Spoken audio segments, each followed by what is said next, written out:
Esto es Divino Maestro, el programa donde el Maestro nos muestra los tesoros de su sabiduría y nos da a conocer al Padre. Conducido por Madre Rocío, discípula de Jesús. Divino Maestro, contemplando el rostro de Jesús en nuestro andar. Iniciamos. Abre las puertas de tu corazón y pídele al Señor que hoy te breve. Les saludamos con una gran alegría. Soy la Madre Rocío Arias, discípula de Jesús, en su programa Divino Maestro. Y estamos viendo cómo obtener sabiduría pastoral. Después de que estuvimos mucho tiempo hablando sobre el discipulado, que es lo básico de todo ser humano, de todo cristiano, más bien, sería de todo cristiano, de todo bautizado, el ser discípulo de Jesús. Y ahora estamos viendo ya ese discípulo ha crecido, ha madurado, ha estado a los pies de Jesús, ha sido alumno de Jesús y ahora tiene el llamado, tiene de verdad ya esa misión. Es enviado, ahora ya es apóstol, tiene que ir a predicar la buena nueva, tiene que ir a proclamar que Jesús está vivo, tiene que ir a instaurar el reino de Dios. Y también este programa es para los padres de familia, es para los líderes, es para todo cristiano que esté encargado de un grupo, de un coro, de un ministerio de música, de lo que sea, de catequesis, una catequista, pero también es para los padres de familia. Los padres de familia son los primeros que deben de ser aquellos que formen a sus hijos conforme a la voluntad de Dios. Recuerdo muy bien, me acaba de compartir una hermana, una señora, cómo su mamá le dijo muy claramente. Recuerdo que me dijo, dice, aquí está mi mamá, dice, ella recuerda, dice, aquí estuvo mi mamá, dice, y me dijo, hija, si tú fallas para llevar a tus hijos, ¿sí?, a ser buenos cristianos, llevarlos a Dios, tu vida como madre ha fracasado. Y a mí se me quedaron muy grabadas esas palabras. Es cierto, ¿verdad? Y eso a lo mejor no lo vamos a ver aquí, sino en el cielo, las mamás, las que son madres, y yo también como madre espiritual de muchas personas, de muchas almas, vamos a ver nuestra falla.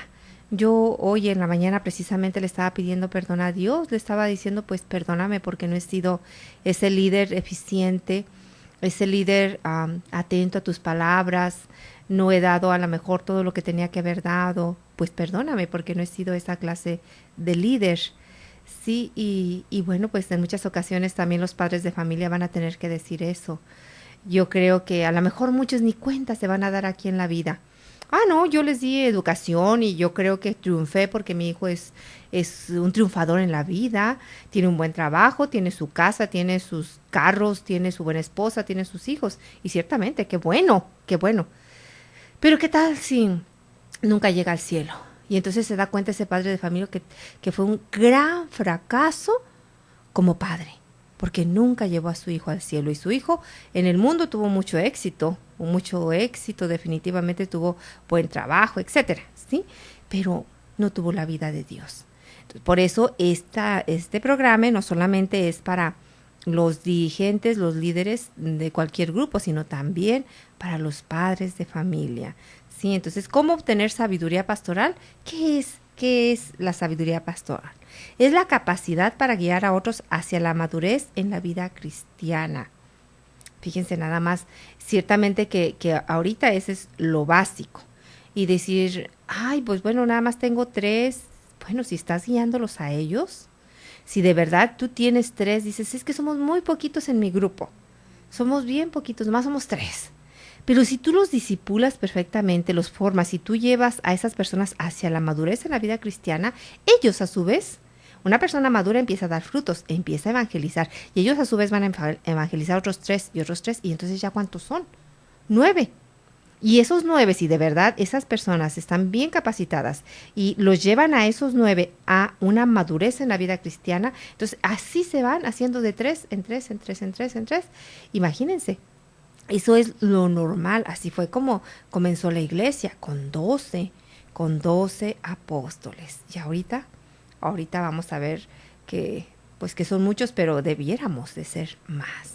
¿Sí? Entonces, esa es la sabiduría pastoral. ¿sí? No importa, en ocasiones dirán, es que no, son bien poquitos, ¿sí? Pero si de verdad tú vas formando a esos poquitos, no importa el número, porque no podemos decir, ay, mira cuántos son, qué éxito tiene ese grupo, mira cuántos, ¿sí? ¿Sí? ¿Cuántos? Y de verdad los estás llevando a una madurez en la vida de Cristo, si no, ese grupo tan numeroso, dentro de unos años no va a quedar nada. Nada, y luego los vemos que se andan divorciando después, que andan muy mal en sus familias. ¿Dónde está la madurez de la vida cristiana? ¿Dónde está? Entonces no podemos nosotros dejarnos llevar por el número. ¿Es importante? Sí, es importante el número, es importante. Tampoco no podemos decir, ay, nos quedamos con esos 3, 6 y punto. No, lo normal es que vayamos creciendo, ¿sí? Pero cuando las personas las llevamos a una verdadera madurez. Entonces, esa es la sabiduría pastoral. Luego vimos que existen 5 pilares básicos o 5 elementos clave en lo que según la palabra de Dios se debe basar el trabajo pastoral. Ya hemos estado viendo la visión. La visión es decir, ¿qué somos? ¿Qué estamos haciendo? Porque ¿para qué? ¿Quiénes? ¿Cómo? ¿Cuándo? ¿Dónde? ¿Con qué contamos? ¿Qué nos falta? ¿Qué métodos usaremos? ¿Y qué estructuras necesitamos? Aparte de las que ya tenemos, ¿qué estructuras necesitamos? ¿Sí? Eso es la visión. Luego la conversión. Pues la conversión es de verdad llevar a un cambio progresivo a Dios. ¿Sí? ¿Por qué? Porque la mayoría de nosotros somos paganos bautizados o bautizados paganos, ¿sí? Entonces vemos que eso es la conversión absolutamente necesaria, que es un cambio de conducta, de corazón primeramente, de actitudes, de conducta, de celo por la obra de Dios. Y luego después de que las personas ya se han convertido, hay que empezar ya la formación, ¿sí? Sí, porque no podemos nosotros ya siempre tenerlos en puros sentimentalismos, ¿verdad? De decir, ya se convirtieron, ya empezaron su proceso, mejor dicho. Nadie es ya convertido, que digas, ya estoy convertido, jamás. Hasta el último instante de tu vida vas a estar, o de nuestra vida, vamos a estar convirtiéndonos, ¿sí? Hasta el último instante de nuestra vida podemos decir que cuando exhalemos ya el último suspiro así, ahí se acabó el proceso de conversión. Ahí se acabó, ¿verdad? Lo que Dios te dio la oportunidad de hacer o tú tomaste la gracia de Dios para llevarlo a cabo, ahí se terminó. Ya no se puede hacer nada. A partir de allí, tú ir saliendo del purgatorio, bueno, si es que te salvas o que nos salvamos, que esperemos que sí por la gracia de Dios, por la misericordia, pero el hecho de ir al purgatorio, a partir de que yo exhale el último suspiro, ya no depende de mí. Yo voy a estar a expensas de que alguien ore por mí para salir del purgatorio, si es que me toca el purgatorio, que esperamos en Dios que sí. Yo voy a estar a expensas de que alguien ore por mí, de que alguien pida para que yo salga del purgatorio. Así que este continuo conversión, pues debe de ser real, ¿sí? Y después de eso, pues ya viene la formación, lo que veíamos, ¿verdad? Porque si no formamos a los que hemos tomado, a los que no se han entregado en un gran retiro de evangelización y están todos entusiasmados y todo eso, si no los formamos realmente, pues no se va a dar eso. Y bueno, siempre teniendo en cuenta que lo hacemos con la autoridad y el poder de Dios, ¿sí? Y ahorita ya estamos viendo que el llamado para que estas personas que ya llevan este proceso es la comunidad. La comunidad, que en la comunidad es básico. ¿Por qué? Porque nosotros tenemos que tener en cuenta que si no vivimos todo esto en comunidad, ¿verdad? Se va a diluir. ¿Por qué? Porque no hay no hay ese núcleo donde yo pueda seguir creciendo. ¿Por qué? Porque cuando yo me lleno o cuando yo entro a un lugar, a un grupo donde no se habla de Dios, donde el ambiente es adverso para Dios, entonces de verdad no voy a crecer. De verdad todo lo que pude haber recibido, de verdad se va a perder. Entonces vemos que la comunidad, como nos lo habla en el libro de Hechos 2, 42 al 47, Hechos de los Apóstoles. Entonces ahí nos habla de la comunidad por excelencia. Y eso es a lo que todas las comunidades deben de tender. Todas las comunidades, háblese, comunidades de base, comunidades de alianza, comunidades catecumenales, neocatecumenales, comunidades de renovación, comunidades parroquiales, todas esas comunidades tenemos comunidades religiosas, comunidades de vida consagrada. Todo lo que sea comunidad, tenemos ya una base, un ejemplo. Ahí está. Dios nos la dejó. Ya no podemos nosotros decir, no, pues es que no sé hacia dónde vamos. Es que no sé cómo es una comunidad. Pues ahí está allí, ¿sí? Mira, entonces, bueno, ya vemos que allí ese llamado de estar en una comunidad nos lleva a ser el pueblo de Dios.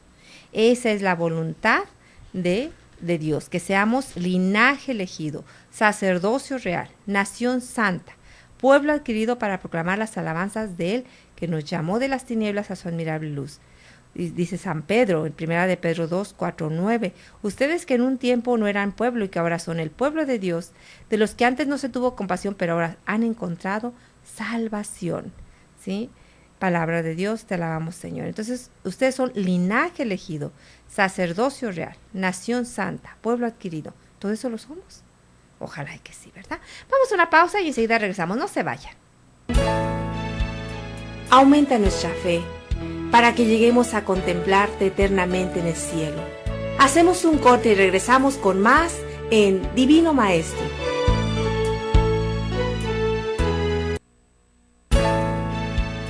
Jesús, Divino Maestro, eres el camino, la verdad y la vida. Ya estamos de regreso en tu programa Divino Maestro. Estamos de regreso en su programa Divino Maestro y estamos viendo cómo tenemos un llamado especial a ser pueblo de Dios.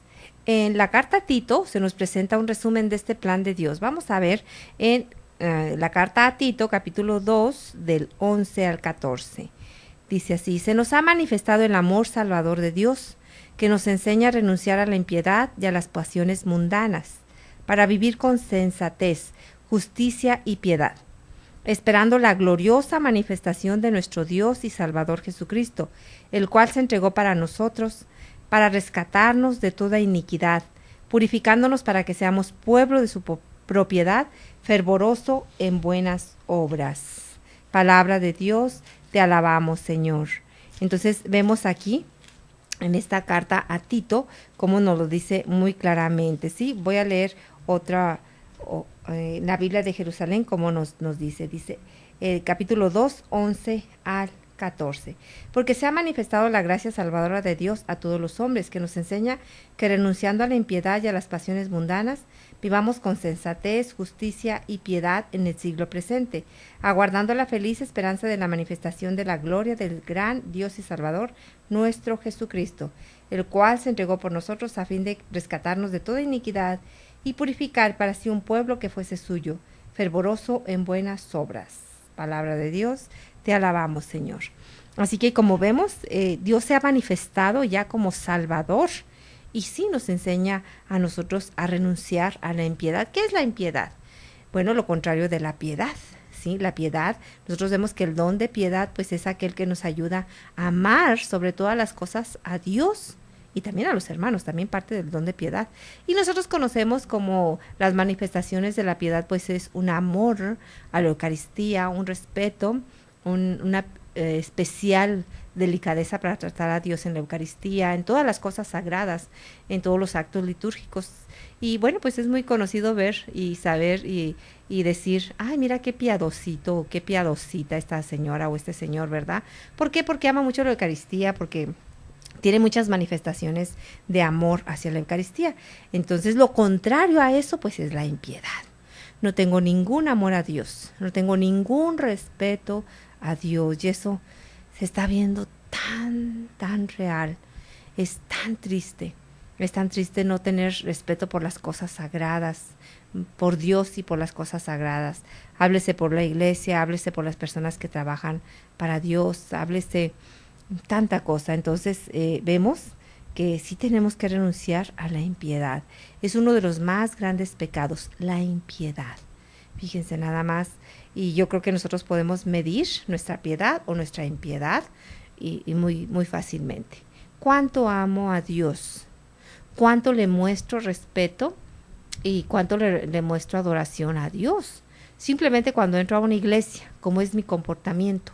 Cuando estoy en misa, cuando después de comulgar, ¿cuál es mi comportamiento? ¿Qué es lo que yo hago después de pasar a comulgar? Cuando voy a comulgar, ¿qué es lo que voy pensando? ¿Qué es lo que...? Todo eso yo puedo medir mi impiedad o mi piedad, ¿sí?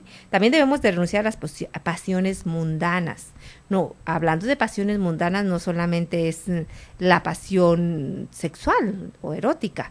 No, las pasiones mundanas son aquellas que son los frutos de la carne. ¿Dónde encontramos nosotros los frutos de la carne? Pues nosotros vamos en la palabra de Dios a recordar un poquito lo que son los frutos de la carne, ¿verdad? Y lo vemos en la carta a los Gálatas, capítulo 5.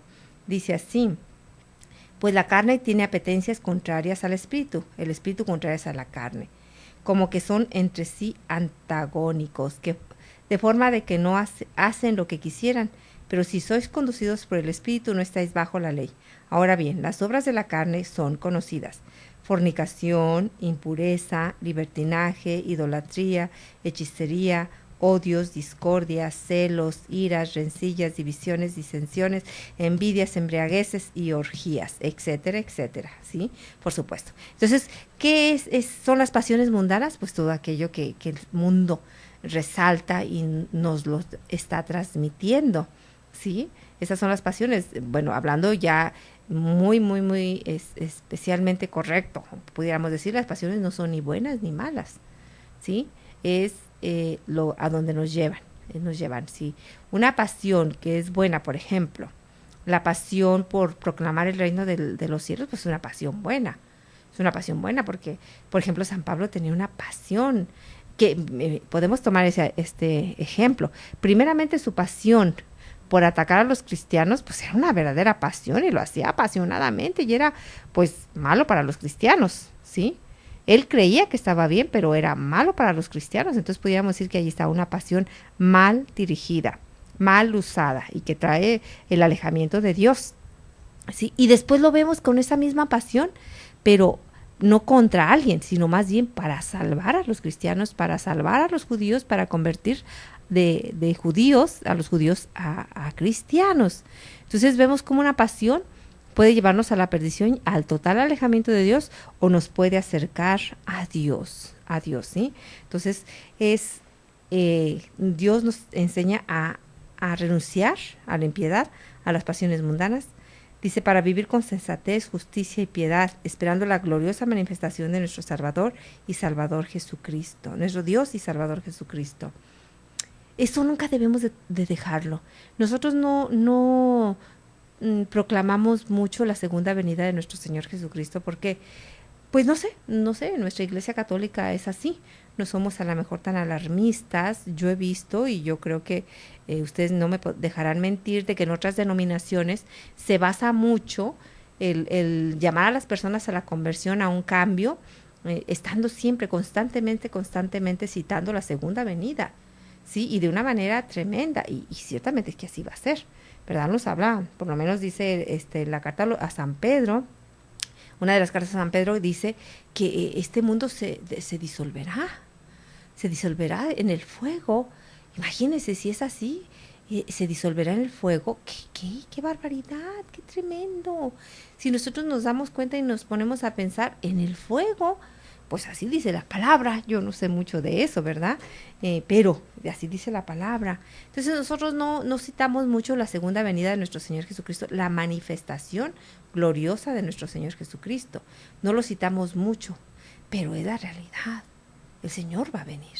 El Señor va a regresar. En su segunda venida, bueno, para algunos autores católicos cristianos dicen que es la tercera, que la primera es cuando vino y nació de la Virgen María, la segunda es la venida de Jesús a tu corazón, y la tercera es la venida en la parucía, sí, pero bueno, bien dicho, pues es la segunda venida es ya en la parucía.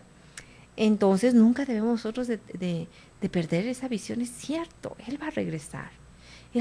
¿Cómo y cuándo? No lo sabemos. No lo sabemos, ¿verdad? Él así lo ha querido. Pues no, qué bueno, porque imagínense, ya está llegando el tiempo, ya nada más quedan 3 meses, pues yo creo que te volverías loco esperando, o no sé, ¿verdad? El temor de el juicio, quién sabe, ¿verdad? Pero bueno, entonces vemos que nunca debemos de tener a un lado eso, el Señor va a venir. Y si no nos toca la parucía, no nos toca de verdad ver al Señor regresar con toda su gloria, sí nos va a tocar que venga a nuestra vida. Si vamos a morir, no vamos a poder nosotros vivir a máximo 115 años, y ya es muchísimo. Si algunas personas ni 90 llegan a vivir. Entonces, la segunda venida sí va a ser real. El Señor va a venir por mí, o el Señor me va a llamar, pero voy a tener un encuentro real con nuestro Señor Jesucristo. Así que todo esto que estamos viendo, pues es la realidad, ¿sí? La finalidad del amor o bondad de Dios va más allá del perdón. No es común que hablemos diciendo que el amor de Dios se nos da para entrenarnos, pero eso es lo que dice la Escritura. El amor de Dios se nos comunica para enseñarnos, entrenarnos y capacitarnos, de forma que podamos decir no a las pasiones desordenadas y perversas, y para que digamos sí a la disciplina y a una vida ordenada en la que podamos disfrutar del gozo y de la paz del Espíritu. El amor de Dios se ha manifestado para que podamos llevar una vida que refleje el carácter de Dios y seamos semejantes a Él. La fe que no se traduce en vidas santas es una fe que ha perdido de vista el propósito para el cual el amor de Dios se nos ha manifestado en Cristo, ¿sí? Así que, como vemos, este es el primer propósito que leemos en esta carta a Tito. Y el segundo, pues es para el cual se nos da el Espíritu Santo, es para que seamos un pueblo que le pertenezca a Cristo, dispuesto a llevar un estilo de vida que nos viene de Dios y nos asemeje a Él, ¿sí? La afirmación de que somos un pueblo de Dios, que es propiedad de Dios, es una alusión a Éxodo 19, donde Dios expresa que Él ha rescatado y adquirido al pueblo de Israel para que a través de la alianza ellos se conviertan en su pueblo, en su nación, ¿sí? Y bueno, esta cita bíblica es muy bella, ¿verdad? Vamos a ir al capítulo 19 de Éxodo, versículo 5. Dice así, bueno, desde el 4, dice, ya habéis visto lo que he hecho con los egipcios, y cómo a vosotros os he llevado sobre alas de águila, y os he traído a mí. Ahora pues, si de veras escucháis mi voz y guardáis mi alianza, vosotros seréis mi propiedad personal entre todos los pueblos, porque mía es toda la tierra. Seréis para mí un reino de sacerdotes, una nación santa. Palabra de Dios, te alabamos, Señor. Entonces aquí tenemos muy claro lo que el Señor nos quiere de nosotros, ¿sí? Seremos, ¿qué dice? Un sacerdocio, un reino de sacerdotes. Vamos a una pausa y enseguida regresamos. Aumenta nuestra fe para que lleguemos a contemplarte eternamente en el cielo. Hacemos un corte y regresamos con más en Divino Maestro.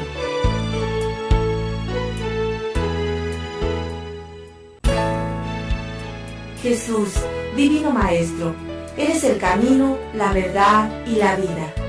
Ya estamos de regreso en tu programa Divino Maestro. ¿Estamos de regreso? Estamos de regreso en su programa Divino Maestro, y estamos de verdad viendo cómo el llamado a ser un pueblo de Dios, a ser el pueblo de Dios, no un pueblo X, el único pueblo de Dios. Dios no tiene dos pueblos, Dios no tiene sino un solo pueblo. Él mismo lo expresaba. No sé si ustedes recuerdan en el Evangelio según San Juan, cuando él habla de él, ¿verdad? Como el buen pastor, ¿sí? En el capítulo 10, y dice, hay unas ovejas que no están en este redil, ¿sí? Hay unas ovejas que todavía no están en este redil. Más sin embargo, dice que voy a traer a todas mis ovejas en un solo redil. Y dice que habrá un solo pastor, y Dice, también tengo otras ovejas que no son de este redil. También a esas les tengo que conducir y escucharán mi voz. Y habrá un solo rebaño y un solo pastor. Palabra de Dios, te alabamos, Señor. Así que cuando nosotros hablamos del pueblo de Dios, del rebaño de Dios, estamos diciendo que hay un solo pastor Jesucristo. Y en Él, todos los demás, solamente en Él, son pastores, ¿sí? El Papa es Papa en Jesucristo, ¿sí? Es el vicario de Cristo, es la imagen, la bondad, el amor de Cristo en la tierra. Y después del Papa, todos los obispos son esa figura del pastor, ¿sí? Y bueno, después de los obispos, por todos los párrocos son esa figura del pastor, y después los párrocos, pues todos los vicarios, y después de los vicarios, pues todos los demás que somos nosotros, ¿verdad? Pero habrá un solo rebaño y un solo pastor. Y él también lo dice, tengo otras ovejas, ¿sí? Que no son de este redil, también esas las tengo que conducir y escucharán mi voz. Y habrá un solo rebaño y un solo pastor. Bueno, continuamos un poquito más con esta idea. Dice en el libro del Éxodo, lo dice directamente el Señor. Dice, ¿cómo los he llevado sobre alas de águila? Y los he traído a mí, ¿sí? Entonces dice, si de verdad escuchan mi voz y guardan mi alianza, ustedes serán mi propiedad personal, ¿sí? Entre todos los pueblos. ¿Qué es una propiedad personal? Algo mío, pero además una propiedad personal como, por ejemplo, para nosotros nuestra Biblia es algo personal, ¿verdad? Es algo mío, y por lo regular algunas hermanas han expresado, a mí no me gusta prestar mi Biblia. ¿Por qué? Porque yo hago apuntes aquí, traigo papelitos, apunto de cosas que el Señor me ha dado. Esta cita precisamente fue en un tiempo que estaba viviendo esto, entonces la subrayo. Es como quien dice no sé, como pues la intimidad de Dios conmigo. Yo tengo temas completitos en mi Biblia. Tengo temas completitos, subrayados, o no sé, hay muchas personas que ven como una falta de respeto subrayar la Biblia o apuntar cosas a un lado. Pues no, a mí no, se me hace una falta de respeto, ¿verdad? Yo respeto mucho lo que piensan algunas otras personas, pero yo mi Biblia tengo temas completitos, ¿verdad? Citas bíblicas, que me llevan a otra, y así voy dando todo un tema, ¿sí? Bueno, pues exactamente, esta es mi propiedad, es algo mío, eso sí puedo decir que es mío, porque, por ejemplo, si yo tengo una computadora, si en la casa hay una computadora, pues yo el día que me vaya la voy a dejar. Si en la casa hay un estéreo, un equipo de sonido, pues el día que me vaya yo lo voy a dejar. Va a venir otra discípula y lo va a ocupar. Si hay una televisión en la casa donde yo vivo, la voy a dejar, ¿sí? Porque no es mía. Sí, el carro también que yo uso en una casa, también ahí lo voy a dejar. Es decir, esa no es mi propiedad. Lo que sí es mi propiedad es mi Biblia. Esa sí me la voy a llevar. Sí, en muchas ocasiones, la liturgia también, por supuesto, la liturgia de las horas. Claro, hay muchas cosas que son nuestra propiedad, pero algo así que nos duele mucho con alguna ocasión que lo perdimos. Por ejemplo, la madre Isabel pues tenía su Biblia desde siempre. Y la tenía pues igual subrayada, así que todo el mundo decía, de las grandes, decían las que llegaron primero, no me pertenece a mí, dice, me pertenece a mí porque yo soy la segunda, es decir, no, yo soy la tercera, me pertenece a mí. Y así decía la madre, pues la voy a rifar, a ver a quién le toca. Y nada, que se le perdió en un viaje, creo que en Argentina, por allá. Yo creo que más bien se la robaron porque no supo dónde la dejó, más bien se desapareció de su bolsa. Entonces, pues ya. Y nos dolió a todas, y a ella también le dolió, ¿verdad? Dice, todavía no me acostumbro a esta Biblia, todavía hay muchas cosas, ¿verdad? Yo pienso que yo si Dios me regala una Biblia, voy a ir poco a poco a dejar esta, voy a ir hoja por hoja subrayando lo que Dios me ha dado en la otra, porque esta ya está muy viejita, muy desbaratada. Pero el sentido es mi propiedad, mi Biblia, ¿sí? Pues algo a lo mejor es un ejemplo burdo, pues ni tan burdo porque es la palabra de Dios, es Dios mismo, ¿verdad? Pero bueno, pero imagínense el pueblo de Dios, algo pertenencia de Dios, no salgo si no lo llevo. ¿Sí? Y si no lo tengo junto a mí, me hace falta. Me hace falta porque me piden un tema y de dónde yo estoy totalmente perdida sin una Biblia, perdida para un tema, perdida pues, sin una Biblia. Entonces es mi propiedad. Pues es exactamente lo que el Señor les trata de decir a su pueblo. Trata de decir al pueblo, tú eres mi propiedad, ¿sí? Tú eres mío, ¿sí? Así que este es el plan de Dios. Y el plan de Dios no es que seamos un conjunto de individuos aislados, no sé, como tratando de portarse bien. No, pues ahí la llevamos, no nos peleamos, no nos tomamos de los cabellos, no nos pateamos. Yo creo que está bien, ¿verdad? No, Él ha querido adquirir para Él un pueblo, es decir, personas unidas y organizadas en alianza con Él y unos con otros. Una verdadera nación con identidad propia, viviendo juntos un estilo de vida bien definido, que los caracterice como pueblo de Dios, ¿sí? Que los caracterice. Aquí he nombrado yo la alianza, pero hablando bien lo que es realmente la alianza, pues todos tenemos una alianza, todos somos pueblos de la alianza nueva, única y eterna es el bautismo.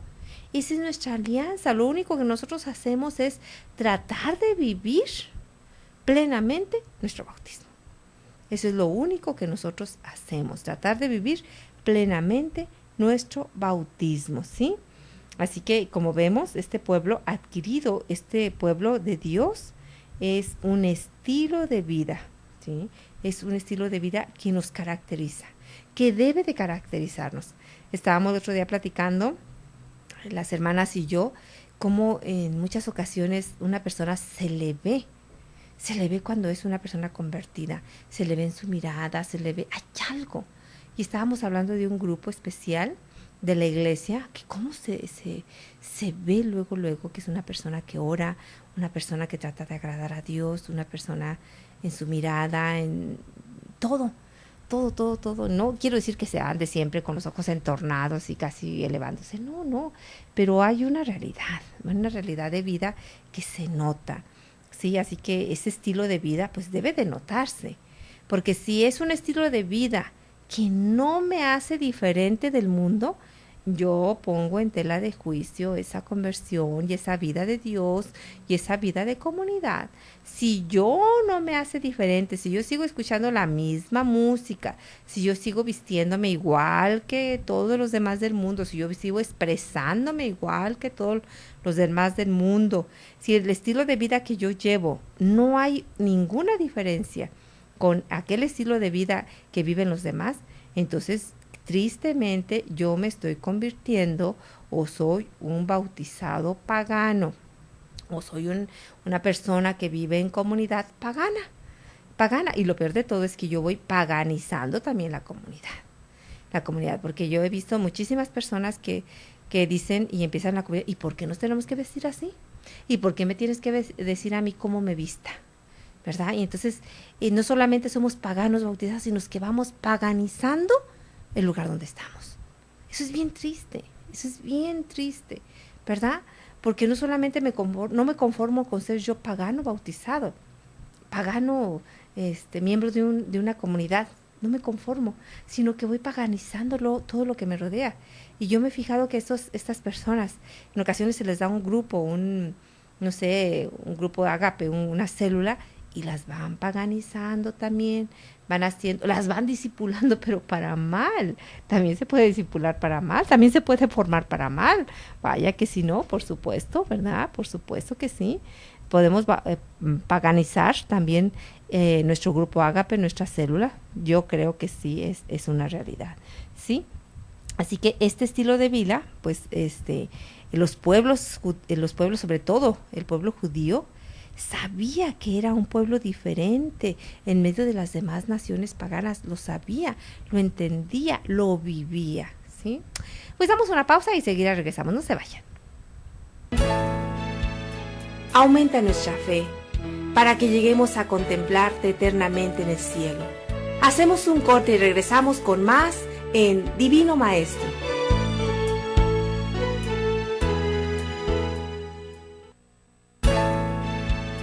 Jesús, Divino Maestro, eres el camino, la verdad y la vida.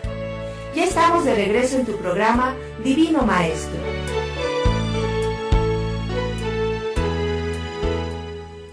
Estamos de regreso en su programa Divino Maestro. Ya es el cuarto segmento, ya es el último segmento de este programa. Y estamos viendo cómo este llamado a ser pueblo de Dios es especial, ¿sí? El llamado a ser pueblo de Dios es especial. Y es para ti, y es para mí, y es para todo el pueblo que se llame cristiano. Decíamos que los judíos sabían perfectamente que era un pueblo diferente de las naciones paganas. Lo sabían, pero no solamente lo sabían, lo vivían. Y cuando no lo vivieron, fue muy duro. Fue muy duro porque Dios les dijo claramente, si ustedes son fieles a la alianza y les da una serie de bendiciones, imagínense. No, tremendamente, ¿verdad? Eso lo encontramos en todo el libro de Deuteronomio, las bendiciones y las maldiciones que nos da, que el Señor nos da o le daba a ese pueblo, y ellos los tenían, pero bien claro. Ellos tenían bien claro, ¿verdad? Bueno, por ejemplo aquí, dice, el último cántico de Moisés habla también. Dice, yo doy la muerte y doy la vida, hiero yo y sano yo, y no hay quien libre de esta mano, ¿sí? Entonces, ellos tenían muy claro que si ellos se portaran bien, ¿sí? Entonces, les iba a ir muy bien. Deuteronomio 30, mira, yo pongo ante ti la vida y felicidad, muerte y desgracia. Si escuchas los mandamientos de Yahvé tu Dios, que yo te escribo hoy, si amas a Yahvé tu Dios, si sigues sus caminos y guardas sus mandamientos y preceptos y normas, y vivirás y te multiplicarás. Yahvé tu Dios te bendecirá en la tierra que vas a entrar para tomarla por posesión, ¿sí? Y bueno, pues todo esto tuvo de verdad, era muy claro. En Levítico 26 también nos habla de esta realidad, ¿sí? Entonces, como vemos, el pueblo sabía perfectamente todo lo que él era. Nos habla todo el capítulo 26 de Levítico de las bendiciones. Si caminas según mis preceptos y guardas mis mandamientos poniéndolas en práctica, les enviaré las lluvias a su tiempo, para que la tierra dé sus frutos y el árbol del campo su fruto. Sí, el tiempo de trilla alcanzará hasta la vendimia, y la vendimia hasta la siembra. Comerán vuestro pan hasta saciaros y habitaréis seguros en vuestra tierra. Yo daré paz a la tierra y dormiréis sin que nadie os turbe. Haré desaparecer del país las bestias feroces. La espada no pasará por vuestra tierra. Perseguiréis a vuestros enemigos que caerán ante vosotros a filo de espada. 5 de vosotros perseguirán a 100 y 100 de vosotros perseguirán a 10,000. Vuestros enemigos ante vosotros caerán a filo de espada. Y así sigue hablando de muchas bendiciones, ¿sí? Pero también hay las maldiciones, ¿sí? Sigue hablando, dice, pero si no me escuchan y no cumplen todos mis mandamientos, si desprecian mis preceptos y rechazan mis normas, no haciendo caso de todos mis mandamientos y rompiendo mi alianza, también yo haré lo mismo con vosotros. Traeré sobre vosotros el terror, la tisis y la fiebre que os abracen los ojos y os consuman el alma. Sembraréis en vano vuestras semillas, pues se la comerán vuestros enemigos. Me volveré contra vosotros y seréis derrotados ante vuestros enemigos. Os tiranizarán los que os aborrecen y huiréis sin que nadie os persiga. Y si aún así no me obedecen, volveré a castigaros 7 veces más por vuestros pecados. Y bueno, sigue hablando de las maldiciones. Entonces, el pueblo de Israel tenía bien claro, pero clarísimo, quién era. El pueblo de Israel tenía bien claro que era el pueblo elegido por Dios, ¿sí? Un pueblo diferente. ¿Y cuál era esa base? ¿En qué se basaba ese sentirse diferente, ese sentirse pueblo de Dios? Pues en la alianza que había sido pactada en el Sinaí. Ellos se relacionaban con Dios no de una forma individualista, sino como una nación. Nosotros podemos decir, sí, pero Moisés hablaba cara a cara, sí, pero Moisés era el jefe de la nación. Sí, él representaba a todos en sí cuando les dice, están dispuestos a hacer la alianza, es decir, los que iban a hacer la alianza eran ellos, el pueblo de Israel. Así que todo en base a la alianza pactada en el Sinaí, ¿sí? Y nosotros vemos todas las responsabilidades que implicaban esta alianza, ¿sí? Las relaciones de unos con otros como hermanos de alianza, ¿sí? Todo lo que Dios les pedía cómo era entre ellos. Por ejemplo, vamos a ver Deuteronomio 15, ¿sí? Es decir, nos da todas estas normas.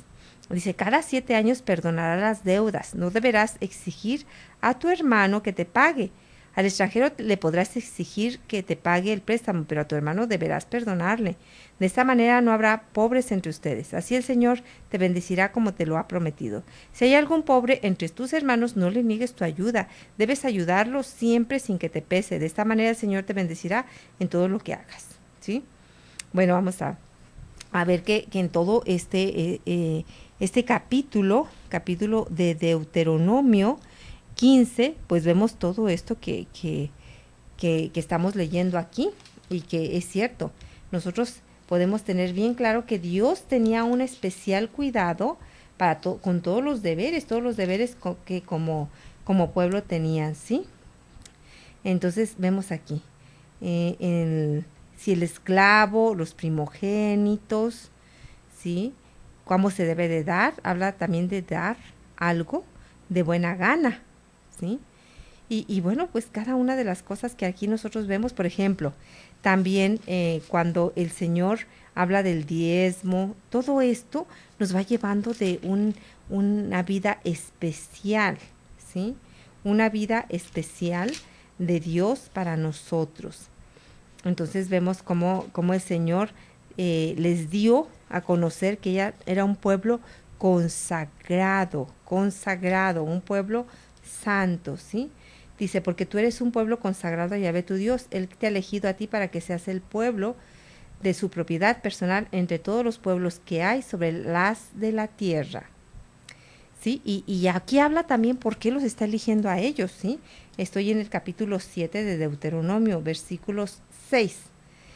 Porque tú eres un pueblo consagrado a Yahvé tu Dios. Él te ha elegido a ti para que seas el pueblo de su propiedad personal entre todos los pueblos que hay sobre las de la tierra. No porque sean el más numeroso de todos los pueblos se ha prendado Yahvé de ustedes, y os ha elegido ¿sí? Pues sois el pueblo menos numeroso de todos los pueblos, sino por el amor que os tiene y por guardar el juramento hecho a vuestros padres. Por eso os ha sacado Yahvé con mano fuerte y os ha librado de la casa de servidumbre del poder de Faraón, rey de Egipto. Has de saber pues que Yahvé tu Dios es el Dios verdadero, el Dios fiel, que guarda la alianza y el amor por 1000 generaciones a los que le aman y guardan sus mandamientos, pero que da su merecido en su propia persona a quien le oya, destruyéndole. No es remiso con quienes le odian en su propia persona, le da su merecido. Guarda pues los mandamientos, preceptos y normas que yo te mando hoy poner en práctica. Palabra de Dios, te alabamos, Señor. Así que esto es maravilloso, es preciosa esta cita bíblica. Aquí dices, tú te has de preguntar, ¿por qué Dios me ha elegido? ¿Porque soy el pueblo más numeroso? ¿Porque soy la persona más santa? ¿Por qué te ha elegido? ¿Por qué ha elegido tu familia? Es que mi familia y yo somos una familia especial, somos una familia fiel al Señor, por eso Dios nos quiere tener como su pueblo. No, la elección de Dios para todos nosotros es libre. No nos elige porque seamos buenos, no nos elige porque seamos los mejores, no nos ha elegido porque le respondemos, porque Él sabe que le vamos a responder. No, nada de eso. Nos ha elegido en su más libre voluntad. Porque quiero, dice un canto, ¿verdad? A veces me pregunto por qué yo, dice una consagrada, ¿verdad? Dice, es un consagrado, una consagrada es un canto de consagración. Y dice, a veces me pregunto por qué yo. Y siempre me respondes, porque quiero. Así de simple. Porque quiero, dirá el Señor, tú eres mi pueblo porque quiero. Yo puedo regalarme lo que yo sea. Porque Dios eligió a María porque quiero. ¿Sí? Porque, por eso la adornó y por eso la llenó de gracia. Porque eligió, no sé, a tantos hombres de la palabra, tantos hombres de Dios, pues porque quiere, simplemente porque quiere, ¿sí? Así que, ¿por qué nos ha elegido a nosotros? Pues porque quiere, ¿sí? Y bueno, pues podemos hablar muchísimo de cómo ser pueblo de Dios y cómo tenemos ese llamado especial a ser pueblo de Dios. Pero yo quisiera tomar estos minutos, acaso uno, que tenemos, que nos faltan, pues para dar gracias a todos aquellos que por su apoyo han hecho posible que Koinonia Media siga adelante, ¿sí? Y bueno, pues tenemos todavía mucho que pagar, muchas deudas, todavía tenemos muchísimas deudas, ¿verdad? Pero yo quiero pedirles que nos apoyen, que nos sigan apoyando, ¿verdad? Y es mil maneras que ustedes pueden apoyarnos. Si no saben todas y dicen, es que pasa muy rápido, no lo entiendo, no tengo con qué apuntar, pues llámanos en este momento que alguien te va a contestar y tú dile, ¿cómo puedo yo ayudar? Yo quiero ayudar, ¿verdad? Primeramente tenemos cada mes lo que son los desayunos Koinonia, si tú vives aquí en Tijuana o vives aquí en la frontera. Hay muchas personas que vienen de Chula Vista, de San Diego, de todas, vienen al desayuno cada mes. El próximo mes va a ser el día 9 de noviembre, y bueno, es una manera también de convivir. Otra manera, pues, es los 3.50 diarios que nosotros tenemos, y que nosotros podemos ir juntando. Algo especial que es la venta de los chocolates. Tenemos todavía muchos chocolates, pero hay algo especial. Hemos decidido, gracias a ustedes, que al final de la venta de todos los chocolates se va a hacer una rifa, y esta rifa va a ser el primer premio, una televisión de 42 pulgadas LCD, por supuesto. Luego una tablet que se vuelve computadora si tú quieres. Puedes tener la tablet o puedes tener computadora. Tercer lugar, $100. Cuarto lugar, $75. Y quinto lugar, $50. ¿Cómo puedo obtener esos boletos? Vendiendo chocolates. Vendes una caja, y te damos 10 boletos. Una caja trae 60 chocolates. Vendes 2 cajas, pues así vamos subiéndole. Si tú quieres un cartón de cajitas que trae 4, te damos 70 boletos. Entonces las posibilidades de ganar un premio son muchísimas. Esa es la nueva modalidad para que tú nos puedas ayudar. Vender chocolates. ¿Quién no puede vender con su familia chocolates? ¿Quién no puede vender cuando va a recoger al niño chocolates? Pues todos. Y además, ahora hay un premio, ¿sí? Bueno, pues hemos llegado al final de su programa. Les agradecemos su atención. Dios les bendiga. Gracias por tu compañía el día de hoy, en este programa donde mostramos el rostro divino de Jesús, del Divino Maestro. Jesús, Divino Maestro, te adoramos presente en la Iglesia, tu cuerpo místico y sacramento universal de salvación. Gracias y Dios te bendiga. Abre las puertas de tu